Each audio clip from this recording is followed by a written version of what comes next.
MBG. MBG ini tujuannya mulia. Mulia sekali tujuannya. Tapi pelaksanaannya jelek. Nah, jelek. Dapat dikatakan jahat juga jadinya.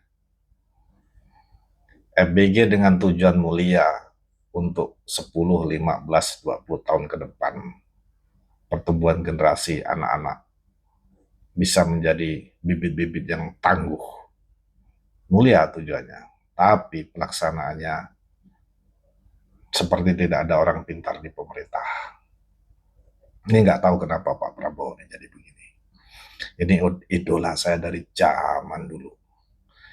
Saya kira Pak Prabowo dengan lantang kesannya pemberani, tapi kenyataannya menurut saya tidak pemberani.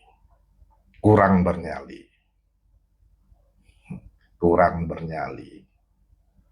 Seharusnya Pak Prabowo tahu. MBG dengan anggaran 1,3 T.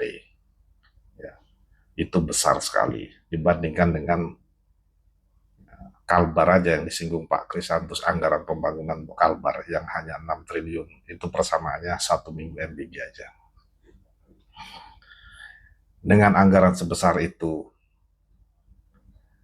menguap sekian banyak, ya kesannya kan jadi begini, MBG ini jadi ajang rebutan uang saku untuk kantong-kantong orang-orang oknum-oknum yang bermain dalam bisnis MBG.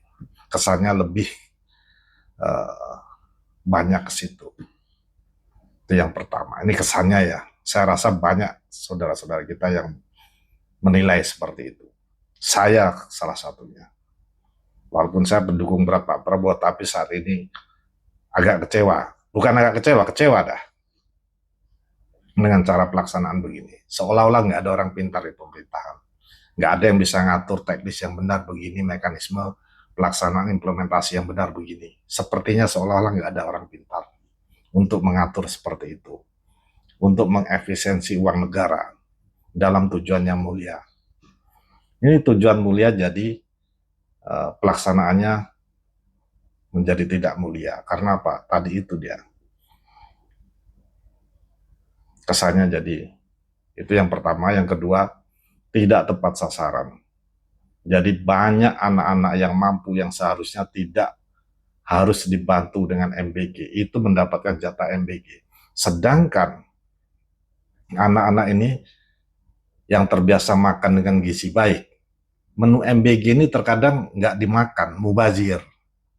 Ya saya melihat sendiri itu, mubazir.